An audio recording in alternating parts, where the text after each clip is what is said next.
Hi everyone, I'm Monica and we're back with reJUVEnation episode 4, and I have a very special guest with me from the UK today.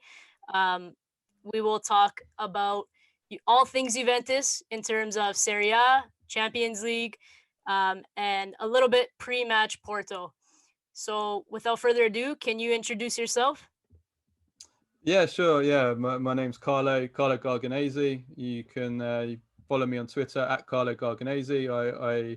I cover I cover a lot of things, but Serie A is my passion, and I think I've been around for long enough now that I can say that Juventus were my team when I was growing up. And even though I'm a neutral, I'm supposed to be a neutral and professional. They are the team which I do root for. Perfect. That's kind of the goal here, all things Juve. So before we do anything in regards to Juve and football, there's something a bit bigger that you and your family contributed to just recently. So I'd love for you to give us a little comment about that in regards to Marcus Rashford's campaign to feed school children. All right, yeah, sure. So basically, Marcus Rashford, I mean, as well as being a fantastic footballer, he's been doing so much for the community and for charities and for the vulnerable people in society. And obviously, with everything that's been going on in the last year with the pandemic and everything, he's really taken it to another level. Um, there's because the schools have been off, and a lot of the kids haven't been going to school. There's a lot of kids in the UK, as I'm sure in many countries, who really rely on free school meals to to survive. And and what happened was that when the pandemic came along and the schools got shut, a lot of kids were missing their main meal of the day and were going hungry.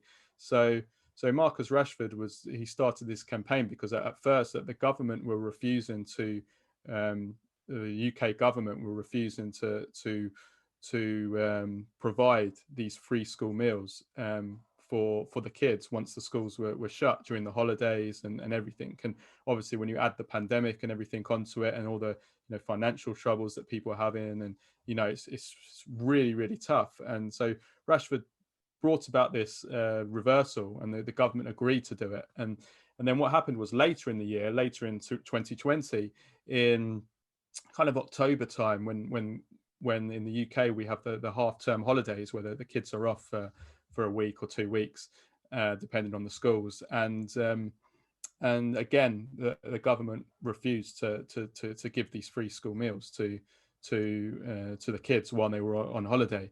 And so Marcus Rashford was he was launched this campaign trying to ask local businesses all around the UK to try and contribute. And yeah, so my family, my dad's got an Italian cake shop, a pasticceria, and so we thought it would be something something nice to do, and to offer free meals. And I mean, even though we're a cake shop, we do all kinds of food. So we were mainly doing pasta, but we threw in a few cakes and fruit and everything. And yeah, I can't remember the number of how many kids came along, but they were lining up every day. And so yeah, it was really rewarding. It was really good. And the best thing of all was that we had one kid who came along, and he was a big Manchester United fan, a big Marcus Rashford fan, who was his hero.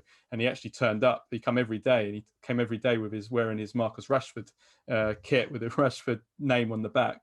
And he um, so just off the cuff, I was there one day that he was there, and I just thought, I'll do a little film, a little recording on it. And I just asked him a couple of questions, and I asked him, what he thought of Rashford, and then he told me how he was his hero, blah blah blah. And so I put it on Twitter, and then it went viral. It went all over Twitter, like hundreds of thousands of people viewing it and retweeting it and stuff. And it got back to Marcus Rashford, and he he replied and said, it was retweeted it, said it was amazing, and how he was going to, he said he would send a shirt to Marcus Rashford. And so then me and Marcus Rashford were chatting, and we got a shirt sent to this kid for Christmas. So he got a nice Christmas present of his hero shirt. So yeah, it was really, really, really rewarding, and it was a lovely story for the kid as well. That's incredible. It's an incredible gesture. Everyone focuses on when people are sick in the current, so they're already sick.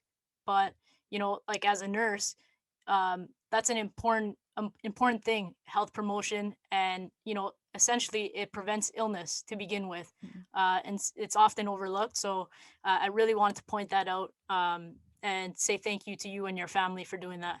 Oh, thank you. Yeah, well, it's at the end of the day, it's a lot of the time you feel better for helping others than you do for for what you receive. And I think as you get older, you realize that. But we're in tough times now. So I think that wherever anybody that's in a position, that we're not all in a position that they can try and help others, that they should do.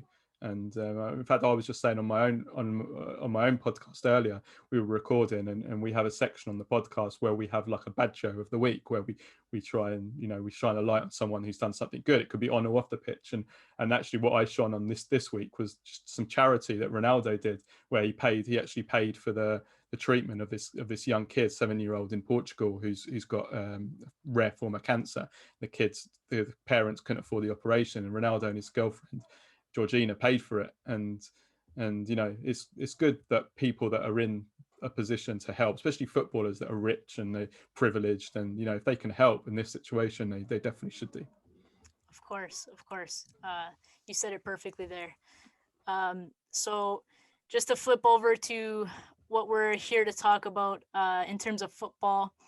So Juve had a little bit of a rough one this weekend. I saw a few tweets that you sent out in regards to their performance. Do you want to touch on that a little bit? I did see actually you tweeting about their offense, and just to give some food for thought, Juve is 6th on the scoring board, I guess, in Serie A. So in terms of goals scored, and we're 4th with shots on target per game. And you alluded to us not creating enough. Is that what it came down to this weekend?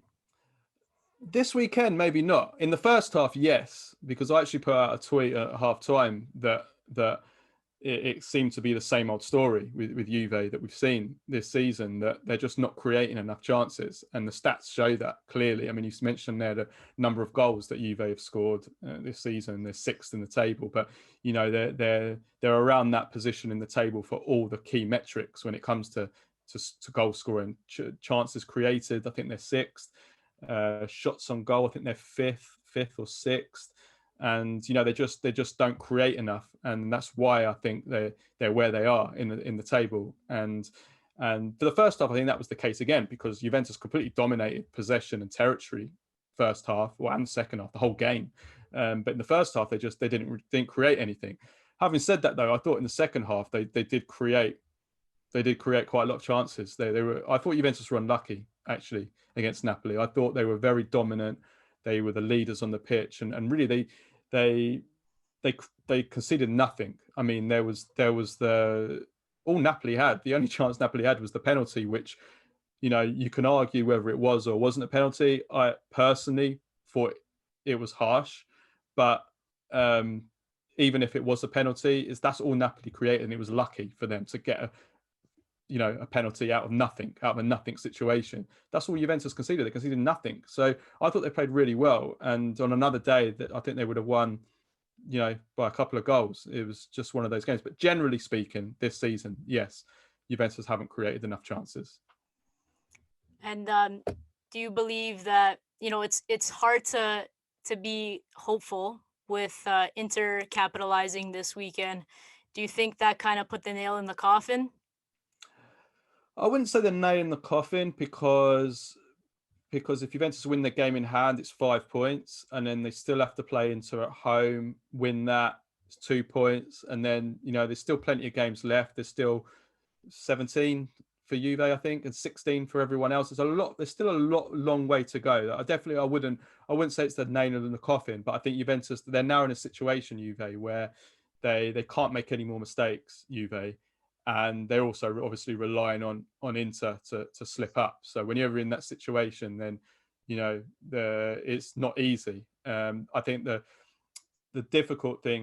most difficult thing for Juve is that there's so many games still to play between now and May. Like 3 months left of the season, Juventus could play 17, 16, potentially 23, 24 games in 3 months, plus 3 games in international. It's a hell of a lot of games. And Inter out of Europe, and I think that's huge for Inter. I've said it before. I think Antonio Conte is the best coach in the world when he has 1 week to prepare for a match. He's the master of that. He's not very good at preparing 2 games a week. He can't work out the rotational side of things. But yeah, I think Inter are definitely the favourites to win the Scudetto. There's no doubt about that. And you see that with the bookmakers' odds. Inter are strong favourites for the Scudetto with the bookmakers, and they're rarely wrong. So yeah, not easy for Juve. Yeah, 100% agreed. It's hard to, like you said, there's plenty of games left, but it looks like Juve's squad is getting thinner by the day, with all the injuries adding up. And it's interesting if we do, for example, get knocked out of the Champions League early on, if that changes in any way, having the focus just on Serie A. So speaking of the Champions League, we are playing Porto this week. We have 4 games head-to-head with Porto, last being in the Dani Alves era of Juventus. We've won 3 and tied once against them.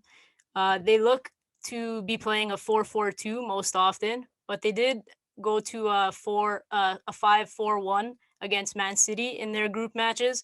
I see sometimes that you focus on formations, and I see a lot of talk when Conte is in the Champions League and his 3-5-2 and how unsuccessful you think that formation is.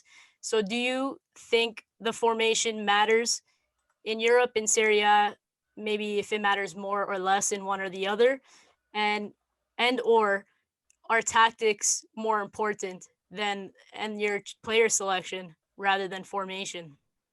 I think both are important. It's a bit of both that wins in any competition. But in Europe, I think yes, generally, I think that attacking football is rewarded more in Europe than defensive football, than counter-attacking football. Even more so, I think, in the last 10 years because of the way that football has changed. I want to say evolved. Some of it is evolution. Some of it is purely down to rule changes, which have benefited attackers. I could be here all day talking about that. But it's definitely the last 10 years attacking football even more than ever is being rewarded more in Europe. They say that in league football, defenses win championships. I think in Europe it's being brave. And Arrigo Sacchi, who is maybe the greatest ever Italian manager in Europe anyway, he's always been very critical of Juventus in Europe, because Juventus's DNA, if you like, has always been based around a strong defense, counter-attacking, maybe a world-class forward who can win you a game. It's whereas Sacchi's Milan have always been more of an offensive team. Maybe that helps explain why Milan have always done better in Europe than Juventus. I think there is something to do with that. But if we go back to the actual specific formations, I mean, if you look at Antonio Conte, he plays, obviously a 3-5-2 is his favorite formation, but it's not just a formation; it's a very rigid style of play, in that all his players stick in their same positions on the pitch. So their wing backs, they stay exactly where they are. They don't move around. The forwards, they don't really move around. Everyone stays where they are, and I think it can be quite predictable in Europe. And I think that's why Antonio Conte has struggled so much in Europe, because he's very, very predictable, has one way of playing, doesn't change the way he's playing. And I think that's something that could actually help with Pirlo, is that he has a very modern attacking style of play in terms of his foot. I mean, the last few games, he's actually gone a bit more defensive. But I think in Europe against Porto, I think we'll see more of a return back to the more offensive way of playing. And I think that can help you there. I think they've got more attacking weapons this season than they have done in the last 2 seasons. I think they've got more weapons to go far. Whether they will or not, we'll see, because they still haven't quite gelled. But I think that I'm more confident. I said at the beginning of the season I was more confident on Juventus' chances of going deep in the Champions League this year than I was last season or the season before. I wrote off Juventus' chances both of the last 2 seasons pretty much straight away. I thought maybe the Ronaldo factor might help a little bit, but it soon became apparent that they weren't playing well in Europe. So we'll see. We'll see what happens. It's not an easy game with Porto. I'm definitely not taking it for granted. It does worry me when we tend to throw, I guess, the kitchen sink at teams in terms of our center backs pushing forward at a very high line to, you know, participate in moving the ball, cycling the ball in that sense. And I don't feel like we've been good enough in transition to defense. And I feel like it's a huge weakness to on the counterattack. So do you find any issue, or can you foresee any issues with that? Portuguese teams, I think, in general, are very, you know, like wing backs, counterattacking, fast, quick play in that sense. Uh, and on top of that, Porto, in their Champions League campaign so far, the only team to um, not concede a goal at home. So, do you Yeah. foresee any issues in Juventus's backline and having that approach of keeping the possession, obviously taking the game to the other team, which means, in my opinion, what I've seen so far is we leave holes on the other end, transitioning back to defense. Yeah, I mean, it's a good point. I mean, I think that type of football is what wins in Europe. I'll say that. I mean, we saw Bayern Munich play that type of football. We saw Liverpool the season before, like that kind of like really aggressive high press, trying to recover the ball as quickly as possible in the opposition half, play the game in the opposition half. That kind of football, wins in Europe. So that's why Pirlo's trying to play that football. Whether Juventus are good enough or have the players to be able to do that is the big question, isn't it? That was gonna be my follow up. That's the yeah. Are we good enough to break a team down with, you know, because if we have all the ball, obviously the other team is defending, and they'll likely have everyone back doing that. And as we saw in Napoli, we couldn't really break them down. Sure, you can argue we were unlucky, but yeah. So are we good enough? I don't think the midfield is good enough. I don't think we have the enough creativity to break teams down. And you know, Murata, for example, you know, he's been in a tough little period of form, and I feel like he benefits more from a counterattacking Yeah. perspective, right? So I'm not like, yes, we have the talent, and I think that will be the difference. It'll be, you know, just because we have better players in that sense. Mm. But you talk about Bayern Munich and Liverpool and how good they were, like on the wings, their wingers, their wing backs, that play on the wings is like Liverpool. Do they have a great midfield? Did they have a No. great midfield No. when they won the Champions League? No. So yeah, I don't know. I don't know if Juve is good enough. And what do you think, or who do you think would make a difference? Let's say in the summer, bringing in for Juve. Well, the centre midfield, I totally agree with you. It's. I don't think any of the midfielders are bad midfielders. I think they're all good midfielders, but good midfielders don't win you Champions Leagues, and that's the problem Juventus have had for, well, you could say since 2016, really, the year that they lost Pogba, but even the year before that, maybe when they lost Vidal and Pirlo. But since those three have gone, they've never replaced them. Who could they bring in? I mean, I know Paul Pogba is the main target for this summer, but whether or not that can be done from a financial point of view is the big question. It's a very, very difficult deal to do because of the finances involved, and the state of the football economy, or the economy in general, is not good at the moment. Manuel Locatelli is also a target. very much liked. If you ask me what I think will happen in the summer, I think that it's most likely Locatelli will come and not Pogba, because I think even though Pogba's contract runs out next year, I think there's just so much money involved from a salary point of view as well. It's going to be I think, a very, very hard deal to do, the Pogba deal. But Locatelli is something that is a deal that I think can be done. It's the relationship's good with Sassuolo. Juventus and Sassuolo's relationship is good. There's been, they've been in talks. Juventus tried to sign him last summer, but Sassuolo wanted to keep him and were asking for too much money. So I think Locatelli would be good. Locatelli would be a good buy, would be a good sign-in. He's somebody that, controls the midfield. He's brave on the ball. He wants the ball. He can really dominate that part of the field. I think the other thing the Juventus are missing in midfield is that they're just missing someone that scores goals and assists goals. There's just no goal contributions, be it a goal or assist. I mean, look at the numbers off the top of my head. Look at the numbers this season. I think McKennie's got 4. I mean, he chips in some nice goals. Whether or not McKennie will be good enough to be an elite Champions League winning midfielder, again, I'm not sure, but we'll see how he develops. But just in general, look at the others. I mean, Bentancur, he got a goal this season. Arthur never scores goals. I mean, he scored a deflection, I think. Yeah. Who else? Who's the other midfielders? Rabiot, and there. Rabiot, I don't think he scored a goal. Has he scored a goal this season, Rabiot? I'm not even sure if he has. I'm not sure. But I guess the main guy who is supposed to fix those issues is Aaron Ramsey. But he has issues of his own. Right? He's always injured. Yes, that's the issue, because he's the only unique profile in our midfield who likes to get in between the lines, likes to shoot from outside the box.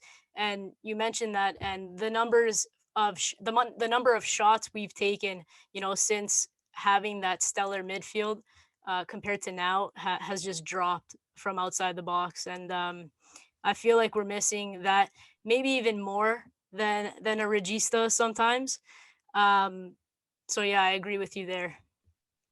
Yeah, it's a problem, definitely. The midfield has been a problem for a long time. And the thing is, I mean, I'm interested to see how Arthur develops, because I really do like him as a player. I mean, what I like about him is he doesn't lose the ball. He really is one of the best players in Europe at not losing the ball. Like, you try and get that ball, he's so press resistant, getting out. But he's one of these kind of players that I think he needs to have everyone playing the same type of football as him, for starters.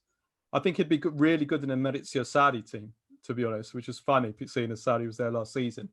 But he doesn't hurt the opposition. That's the one thing about him. And but he's the one out the midfielders that I think potentially could be good enough going forward playing with the right players around him. Yes, that's the key. Yeah, for sure.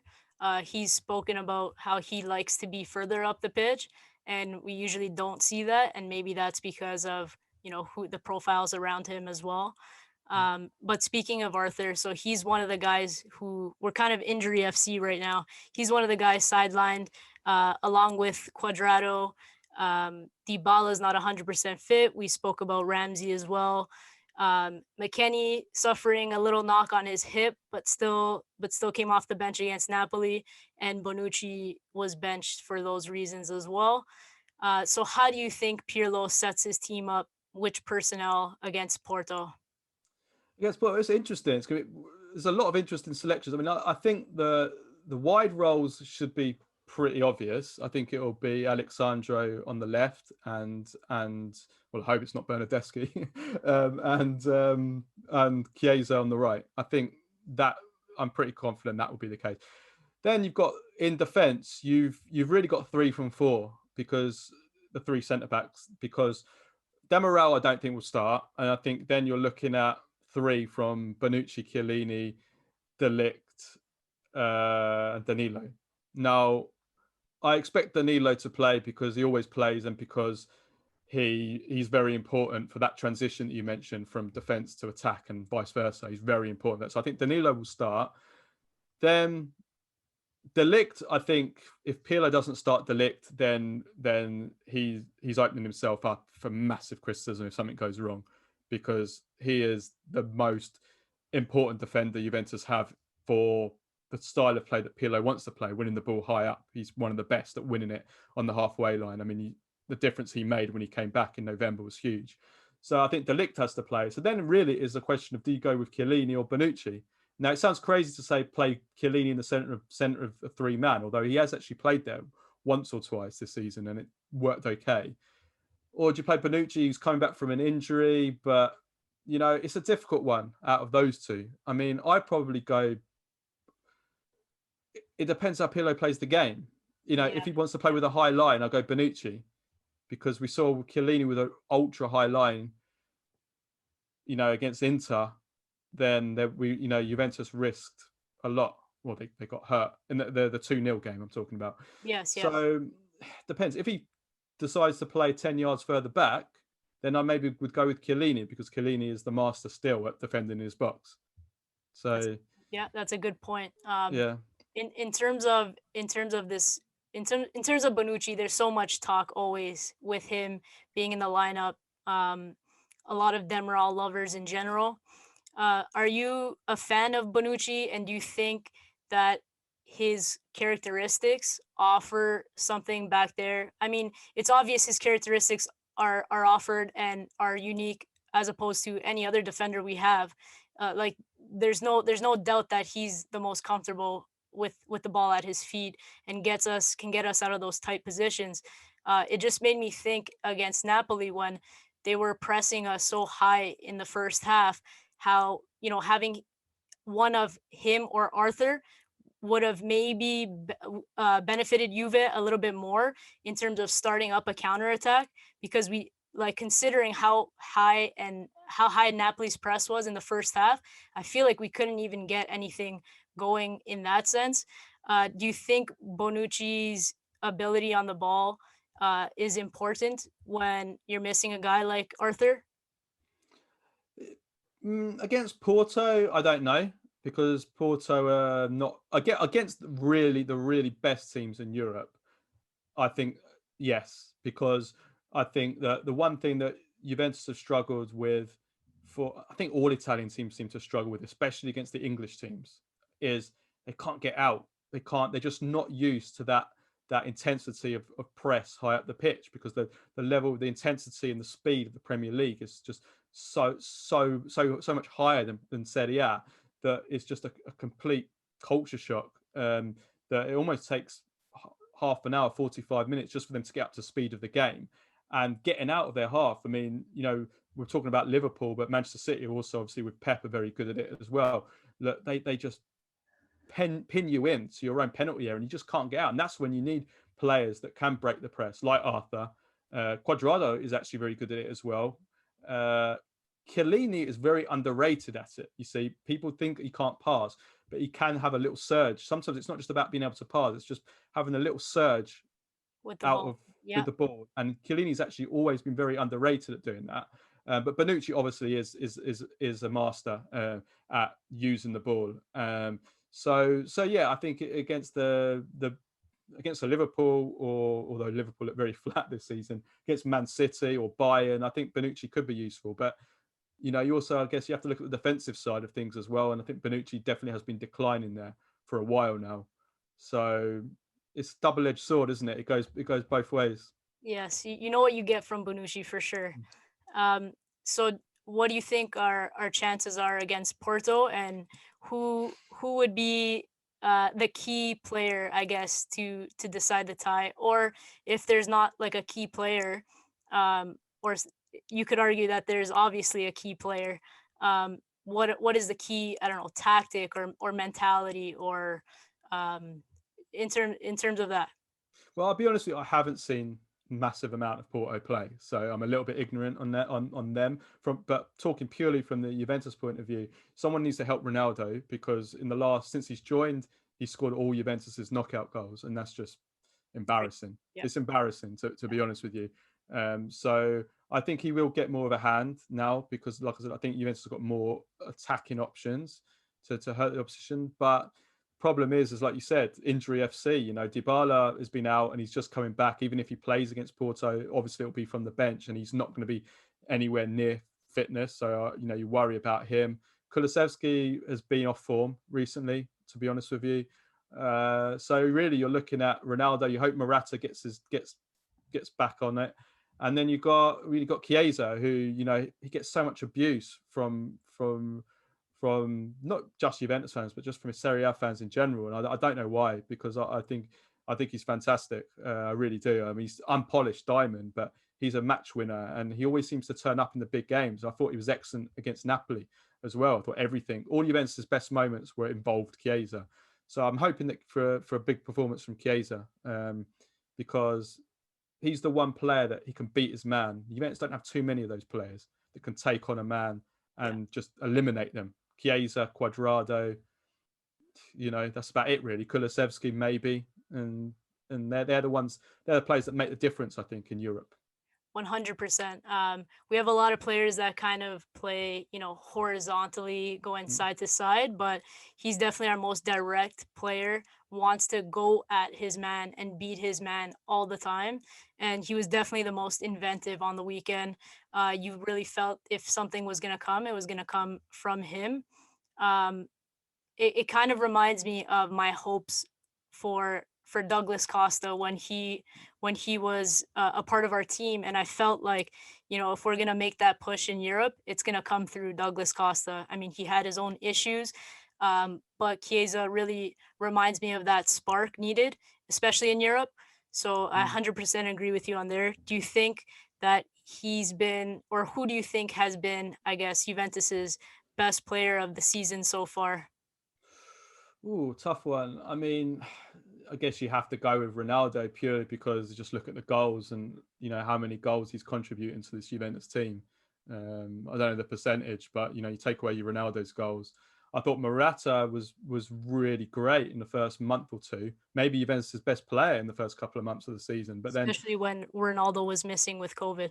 But yeah, absolutely, yeah, and he started so well, and I thought, what a signing! But he's really the last 2 months. He hasn't scored in Serie A for 2 months. He's really dropped off. But not just that, like even his overall contribution to play has dipped a little bit as well, and that's something that's important because the one thing that Juventus, well, they didn't have last season was a natural centre forward that can be the focal point of the attack, that can hold the ball up, bring the others into play. Morata's still the only one that Juventus have got that can do that. There's no other players. I mean, I still don't like Ronaldo in that position. I think he's still better coming from the left. So yeah, I mean, I think you probably have to go with Ronaldo, but I think Chiesa's not far off. To be honest, Cuadrado, I would say maybe is the other shout in terms of consistency from the start of the season to now. I mean, the number of assists Cuadrado's got, he's in double figures for assists this season, and he's a very important. But he's injured now, which is a big blow. mhm. I would say, yeah, you're looking at Ronaldo, Cuadrado, and Chiesa, probably the top three. I think it's difficult to go for a defender because, I mean, Danilo's been Danilo's been the surprise of the season, I would say, because I wasn't a fan of him. Well, I didn't think he was very good last season, but I was very, very upset that the Juventus let Cancelo go, and I still think that if you're choosing between Cancelo and Danilo, I mean, Cancelo's been maybe Man City's best player this season. I mean, he's been unbelievable, and he's an incredible player. And I knew that he'd turn into a world-class player under Pep. I knew it, but maybe for the formation that the event that Pirlo's playing this season, Danilo has actually been very important, and he's been very, very good. His passing's been very, very good. He's playing all the games, consistent. So he's been the surprise. But I think Ronaldo, overall best player. I think you have to go Ronaldo. Yeah, it's hard to argue against that. I think he has maybe half of the goals that we've scored or something crazy like that. And if you think about the time he's missed in between that too, at the beginning of the season, Yeah. it's a bit crazy. Are we over reliant on him, Maybe. or do we play for him and then as a result that's expected? I don't think we play for him. I think maybe last season, Juventus played a little bit too much for him, and it got to the point where literally last season it was a bad performance bailed out by Ronaldo, or to a lesser extent Dybala. That was the number of world class goals, worldies that Ronaldo and Dybala scored last season. I've never seen one team have so many worldies in one season, and they were all from like Ronaldo and Dybala, and that was maybe that's partly something that Sarri gets too much criticism for, because he seems to get the best out of his best players. Same with Chelsea with Hazard. This season, I think it's been less the case this season, but I think Juventus are still reliant. I mean, if you look at the goal again, look at the goals that have been scored by Juventus players this season. You've got Ronaldo way out ahead of everyone. Then you've got Morata. Then you've got Chiesa, and then really that's it. You know, McKennie's chipped in with a few, but it's Juventus are over reliant on a few players scoring, you know, one or two or three at the most, scoring all the goals, and that's always a bit dangerous. That is, because it means, you know, you can be a little bit predictable. And you mentioned Dybala, so people are taking the, I guess, opportunity to coincidentally point out how our season hasn't been great and Dybala has been missing throughout it. Do you feel the same way, or do you feel like, you know, he doesn't really fit in anymore, and it's time to move on from him? Yeah, it's a strange one, because I've always said with Dybala that he's best in a two-man attack. I think he is a tactically inflexible player in that he can't play in a three-man attack, which is a problem considering in modern football most teams, or a lot of teams, play a three-man attack. I'm not convinced of him in a, say, a number 10 role. So let's say Juventus play a 4-2-3-1 and he plays as the number 10 behind the striker. I'm not 100% convinced in there, although it did work one season, that the season Juventus got to the Champions League with Higuain. It did kind of work the second half of that season, but I'm still not convinced in him in that. So really you're looking at, where do you play Dybala? And you play him in a front two, but then you need he needs to be the support striker. He needs to have someone. So can you play Ronaldo as the first striker and Dybala as the support striker? So again, it's a tactical issue. I think you could play Morata as the first striker and then Dybala as the support striker to Morata, but then what about Ronaldo? You're not, you know, Ronaldo has to play. So I think it's it has been a tactical issue, but I think more than anything, the problem that Dybala's had this season, as well as the injuries, which obviously have been a problem, is that the way that Dybala wants his team to play, the way he wants his forwards to play, he wants them to press the defense, he wants them to track back, to have a lot of energy, to show those bursts and have a high work rate as well. And that's just not Dybala's game. He's not that kind of player. It is Morata's kind of game. Morata does that very well off the ball. Ronaldo doesn't do that at all. But we know that with Ronaldo, because he's such an extraterrestrial, you let him, like Barcelona have with Messi, you let them off from having to contribute to that side of the play. So that, again, that's an added problem. If you were to play Ronaldo and Dybala together, you can't have both your forwards doing no defensive work. So I think, again, it's a bit of a tactical issue, and I think that's why Juventus tried to sell him the summer before last, and it's why I think that maybe there's a good chance he could leave this summer. Absolutely. I feel like, you know, it's been a few coaches now that Dybala has had a chance to work with, you know, both in Juventus and Argentina, and it still seems like he struggles. And I think you hit the nail on the head by saying he's tactically, he's tough to, you know, blend into other formations and the guys he's surrounded by and how he likes to play. I agree that he's the best in a two-man up top, and he benefits from that. He just drops too much, and I feel like he just takes up the same space as other people, especially on the right side. Like when him and Kulusevski were on the pitch at the same time, it was just like, what was the point of having one or the other on it if they're gonna just take up each other's space? So yeah, it's definitely been a struggle. I'm not sure if he makes so much of a difference in the season and at the end of the season, whatever Juve does. But I do truly feel like he's gone at the end of the season. Especially when they sorted out those image rights. I don't know. It kind of got me thinking that was the missing piece there. So just some predictions, if you have, for Juventus in the Champions League, and specifically, we'll start with what you think the outcome of the Porto tie will be. Oh gosh, I'm going to be positive, and I'm going to go for Juventus win 2-1. Juventus. I'm going to be positive. On aggregate.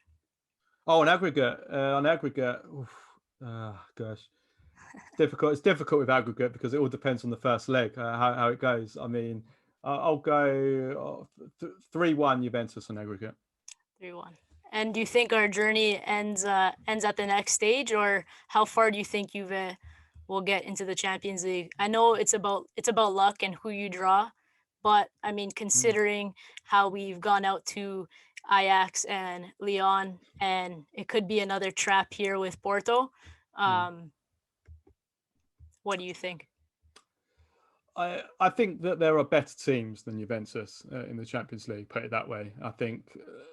I mean, at the beginning of the season, I said that I thought there were two teams definitely better than Juventus, and then Juventus could fight it out with the rest. And those two teams were Liverpool and Bayern Munich. Now I've replaced Liverpool with Manchester City, and I think that Manchester City and Bayern Munich are a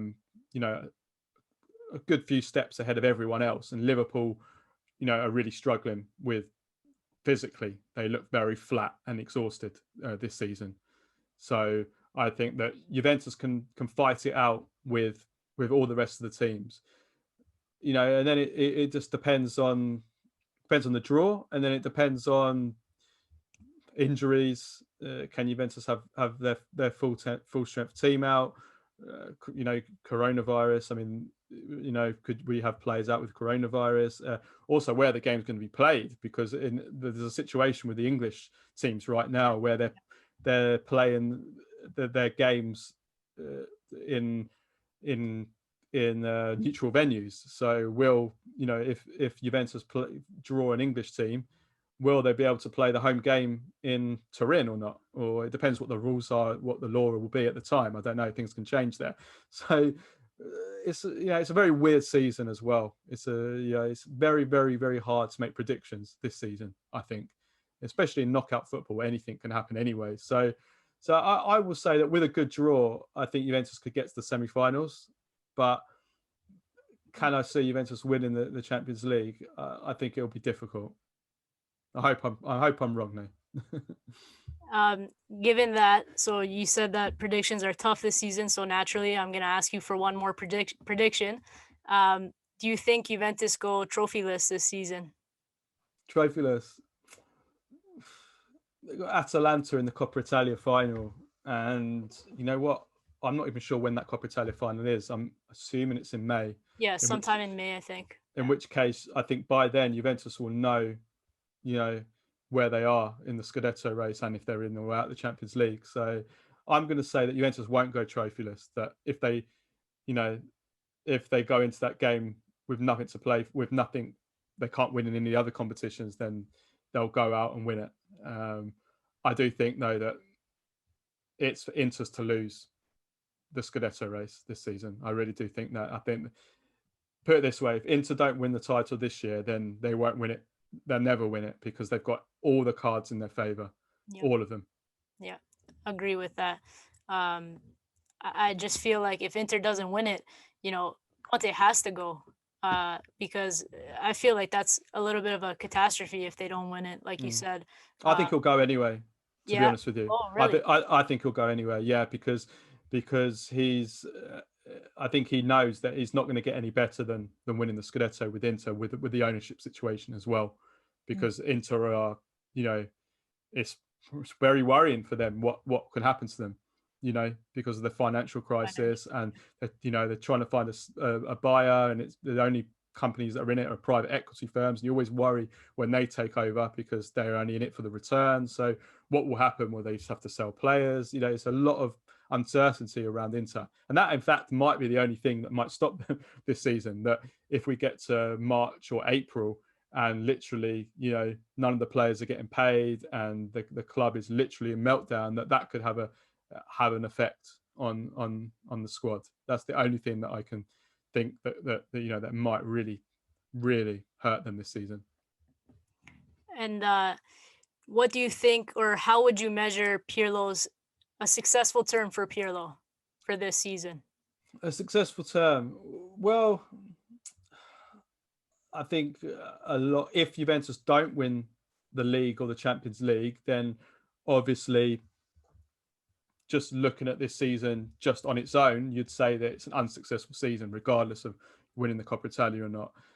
But if Pirlo can show enough that he's building a team that looks like, next season it can really go on and challenge for the Champions League, and obviously then retake the Scudetto, then he might get a second season. Because I think that Juventus have realised, I can see why Juventus have gone with Pirlo. Obviously, one of the reasons was, I think it was a financial reason, that Pirlo's not paid very much money. And Juventus were looking to make cuts, and that, I think that was partly the reason. But I think also the other reason is it's a follow-on from why they went for Sarri last season, is that with Max Allegri, Juventus had a pragmatic coach who was a counter-attacking coach. And even though I think Allegri did amazingly well to get to 2 Champions League finals, I think, as I said earlier, that it's attacking teams that are rewarded in Europe. And I think if Juventus really want to try and win the Champions League, they have to appoint a coach who is more of a modern coach in terms of playing attacking football with high press, that's expansive, that's takes the game to the opposition and takes risks. And that's what Pirlo's done. He's tried to take risks. So I can see that, in theory, what Pirlo's trying to do, obviously, when in theory doesn't necessarily always work in reality. So that's the big question. I haven't written him off even during the dark times yet, because I want to see where this goes. Yeah, it's definitely interesting. It was an interesting move for Juve to make, and it's just hard. I struggle with sometimes, that in between of we bet on Pirlo, but then we have Ronaldo, right? So like it's like experimenting and rejuvenating the squad, bringing in younger players and exciting prospects, and then but then you're kind of in like, aren't we in that win now mode with Ronaldo? So that's the struggle I've had with the acquisition of, especially when you're paying him that amount of money as well. Absolutely, you could put that into a few other players. So yeah, I agree. Yeah, it's difficult when you're a team as big as Juventus to also try and put a project into place, because when you're a club like Juventus, you can't go. I mean, you can barely go 1 year without winning anything, but you can't go 2 years without winning things, or 3 years without anything. If you know that, if you said to Juventus fans, right, you can go 4 years without winning anything at all, but you'll win the Champions League in the 5th year. I mean, as much as everyone wants to win the Champions League, I think most wouldn't accept that. That's just how it is at big teams. But if you look at, say, what Liverpool did with Jurgen Klopp, he put together this plan where it took a long time, a number of years before, you saw the fruit of everything of what he put in, and eventually they won the league, and then they won the Champions League. But now it looks like the things are starting to fall apart again. So that's the difficult thing with a team as big as Juventus. They've taken a risk. They've tried to go for it. We'll see if it provides instant results. It's not easy when you make such a big change from a team, like I said before, that are historically, traditionally, always been a pragmatic team, to suddenly try and change that DNA. It's not easy. So I want to hear a one-liner, if you have, hot take about Juventus. It could be in terms of Serie A, in terms of their project, management, anything. One hot take, maybe controversial, just a one-liner. Gosh, hot take about Juventus. Well, I guess if you want to go controversial, and I get hammered by all the Americans whenever I say this, I'm still not sure what all the fuss is about Weston McKennie. I like him. I think he's a good player. I think he definitely has a part to play in the Juventus going forward in the squad. I think actually he's probably been Juventus's most effective midfielder this season. But I'm still not. I mean, I just think the way that everyone talks about him is as if Juventus have got, a Ballon d'Or midfielder, Ballon d'Or winning midfielder, and I still don't see.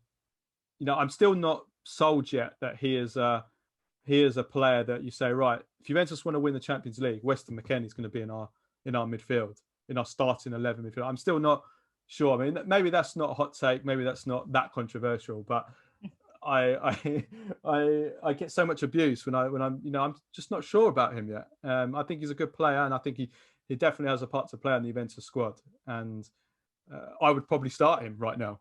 I would, because I think that he's. I mean, I think Juventus' starting three in midfield should be Arthur, Bentancur, and McKennie right now. But do I think that Arthur, Bentancur, and McKennie are a Champions League winning midfield? No, I don't. So that's the big question for Juventus going forward. How do they build that midfield that's a Champions League winning midfield? Yeah, I mean, I like McKennie. I think that he's the closest thing to a Vidal replacement. I feel like we haven't we haven't really replaced anyone in that stellar midfield of Marquisio, Vidal, Pirlo, Pogba. But I think he's the closest guy to that box to box, still offering a threat going forward, as well as, he's our best kind of covering midfielder, and he closes the ball down well and recovers the ball well. But yeah, like you said, it's kind of that's what our midfield is. So of course he is like one of the better midfielders and definitely has a starting spot. You could argue that he's benefiting a bit from, Pirlo pushing him a bit more forward on that kind of wing role ish, but you also think like why is he there as well? That Yeah, I think he is benefiting there, because I would have my reservations about playing him in one of the two deeper midfield roles, purely because, and I think Pirlo said this himself, his distribution of the ball, his passing stats have improved over the course of the season. I was critical of his passing stats earlier in the season; they have improved, but sometimes it's not just about passing stats; it's how you use the ball, and I'm still not sure about him in playing in those, whether he uses the ball in the right way to play in that too. Mhm. But as the third man, who also then can fit in as a right-sided midfielder in defensive phase, I think he's pretty good in that role. So I would definitely play him there, and I hope he starts against. Well, I think he might be forced to start. I think Juventus got too many Yeah. options. To Not be too honest with many you, yeah, options, yeah. yeah. And I mean, in the second leg, Bentancur and Danilo are a second yellow away from missing the second leg. So Bentancur's out for the next No, round. guaranteed. Yeah, Yeah. guaranteed. And then Rabiot missing the game against Crotone. So I mean, we're in a tough spot right now for sure. So basically, I just want to ask you one last thing before we sign off here. 10th Scudetto or Champions League? What do I think they'll win, or what do I want? What would you, if you can choose one? Oh, Champions League, of course, of course. I mean, I'm old enough to remember Juventus's first Champions League. I was only a young kid, 1996, and I remember watching. Yeah, I remember watching the penalty shootout in my parents' room, and yeah, it's such a long time ago now, and there's been so many finals since then. And I was in Cardiff in 2017. I went there. I paid crazy money for a ticket. I couldn't get I tried to get a pass with the media, couldn't get one, and I thought, you know what? I really thought this was Juventus's time. I really thought, Madrid weren't playing particularly great. I thought this is the year Juventus, that Juventus had really, they changed their formation for the second half of the season. Everything was working well, no injuries.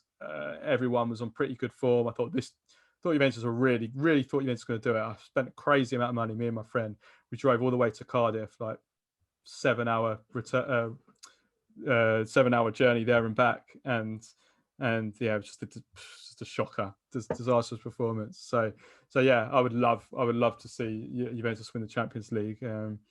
I think with the Serie A, I think it's 9 in a row. It's like big deal. You know, Juventus don't win one. I mean, even if it's to Inter, you know, it's. I mean, who cares? Do you know what I mean? I mean, you can get a little bit spoiled sometimes. You know, 9 in a row. I mean, I remember when I was a kid growing up. You know, where different team would win it every single year. You know, that's the football that I grew up, and that's football I love. You know, grew up loving. It should be more competitive. We don't want to see Juventus winning it every year. We want to see, you know, because that raises the level. That makes Juventus better in Europe as well. Raises the level of the league, brings in more money, more TV viewers. You know, people don't want to see a boring league. So yeah, I hope the Champions League. I really do. I think it'll be very difficult, but you know, we can dream. Yes, of course. All we have is hope. I want to say thank you so much for joining me. I wish you the best of luck and good health, of course. And maybe you can come back on for another one. Yeah, that'd be great. Yeah, thanks for having me. It was yeah, big pleasure. Great to chat to you. Great show. And yeah, keep doing what you're doing. Keep doing the great work as well with your job with as a nurse as well. Thank you.